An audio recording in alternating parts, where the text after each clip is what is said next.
반갑습니다 여러분. 저는 신천대형교회에서 목회하는 황 목사입니다. 오늘부터 로마서의 본론인 하나님의 진노에 대해 보겠습니다. 시작부터 바울이 무엇을 말합니까? 하나님의 진노. 하나님의 심판이 있다는 걸 말합니다. 마치 죽을 병에 걸린 병자처럼 우리 안에 있는 죄가 크고 깊어서 하나님의 심판을 받을 수밖에 없다는 겁니다. 진노의 결론은 무엇인가? 영벌, 지옥이다. 죄인된 인간은 지옥행 열차를 타고 숙명적으로 지옥에 가게 되어 있다는 겁니다. 바울이 말하려고 하는 것이 뭔가? 하나님의 진노, 하나님의 슬픔. 인간이 하나님이 없다면 하나님을 떠나 죄의 삶을 산다는 겁니다. 짐승도 제 부모를 아는데 인간이 하나님을 알지 못하고 오히려 거역한다는 겁니다. 하나님은 그런 인간을 보시며 탄식하는 분입니다. 바울이 죄의 핵심을 너무나 정확하게 지적하고 있습니다. 죄는 무엇인가? 불경건과 불의. 불경건이 하나님과의 관계에서 짓는 죄, 즉 수직적인 관계에서 짓는 죄라면 불의는 인간 간의 관계에서 짓는 죄, 수평적인 관계에서 짓는 죄입니다. 특히 불경건은 뭐냐? 모든 죄의 뿌리. 그러므로 불경건의 죄를 먼저 깊이 봐야 합니다.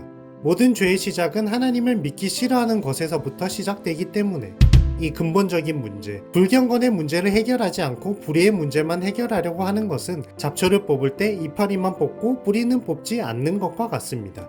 그런데 여기 불의로 진리를 막는 사람들이 나옵니다. 말씀을 전하는 것을 막는 자들이 있다는 겁니다. 왜? 말씀이 선포되면 자기 죄가 만천하에 드러나기 때문입니다. 그래서 진리가 드러나지 않도록 자기 죄가 드러나지 못하게 막는다는 겁니다. 그런 자들에게 하나님의 진노, 심판이 있습니다. 이미 우리 안에 하나님을 알만한 것을 넣어주셨다는 겁니다. 그것이 무엇인가? 이성과 양심. 인간은 태어날 때부터 그랬습니다. 예. 초대교부 터툴리안이 이런 말을 했습니다.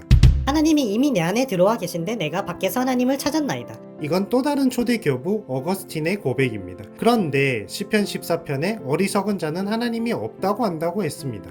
하나님이 어디 있다고 그러노? 하나님이 없는 것처럼 사는 겁니다. 알만한 것을 다 보여주셨는데 말입니다. 뭘 보여주셨다는 말이냐? 하나님을 알만한 것. 어디에? 너희 영혼 안에. 시편 42편에 이런 말씀이 있습니다. 하나님이여 사슴이 시냇물을 찾기에 갈급한 같이 내 영혼이 주를 찾기에 갈급하니이다. 여러분, 목마른 사슴이 시냇물을 찾아 헤맬 때 목숨 걸고 달리는 거 아시나요? 우리 영혼 안에 하나님을 향한 뭐가 있다? 갈증이 있다. 인간 영혼이 하나님을 찾고 있다는 겁니다. 그러면 우리 영혼은 왜 불안한 것인가? 자꾸 불안하니까 가만 못 있고 뭘 하나? 죄를 짓습니다. 무엇을 따라? 식욕, 성욕, 수면욕 등 욕망을 따라. 그런데 죄를 짓고 나면 마음이 편안해집니까? No. 죄를 짓고 나면 요놈이 또 밀려옵니다. 죄책감. 우리 삶에 이런 게 매일매일 반복되는 겁니다. 그러니 인간이 얼마나 처참하고 불쌍한 존재인가. 그래서 죄인 안에 영혼의 가히 눌림이 있습니다. 죄인을 지배하는 힘이 있다는 겁니다. 그래서 로마서 5장에 이 세상에 무엇이 왕노릇하고 있다? 사망. 사망이 왕노릇하고 있다고 말합니다. 그래서 바울이 말하는 게 뭐냐면 이거. 직관으로 하나님을 알 수 있다. 내가 태어날 때부터 남자로 태어난 것 같이 이미 내 안에 있는 직관으로 하나님을 알 수 있다. 그래서 우리는 뭘 해야 하나? 내 영혼의 소리에 귀를 기울여야 한다. 그러면 뭘 알 수 있다? 하나님이 계신 것을 알 수 있다. 그리고 지어진 이 세계를 분석하면 하나님이 계신 것을 알 수 있다. 즉, 뭘로도 알 수 있다? 이성. 예를 들어 이 건물을 설계한 사람이 있습니다. 이 컵도 만든 자가 있습니다. 이 컴퓨터도 만든 사람이 있습니다. 그런데 이 지구를 만든 데가 없다고.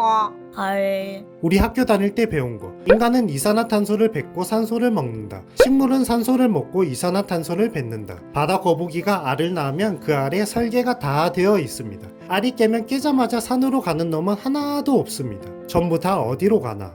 바다로. 우리 이성으로 이 세상의 질서를 살펴보면 하나님이 계신 것을 확실하게 알 수 있습니다. 그러므로 너희가 하나님이 안 계시다고 하면서 죄를 짓고 사는 것이 정당화될 수 없다. 핑계할 수 없다. 이게 20절의 결론입니다. 이번 영상이 재미있었다면 좋아요와 구독.